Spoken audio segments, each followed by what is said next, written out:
How to use AI conversation. Hello guys. Today I have a new tip for you.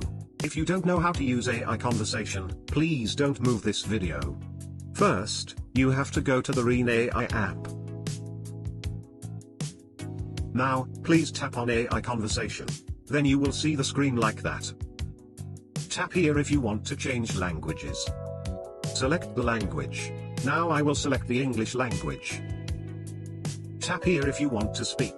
After you tap the microphone, please speak with me.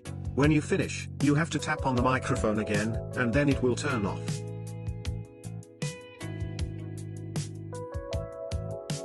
One more if you want to change languages.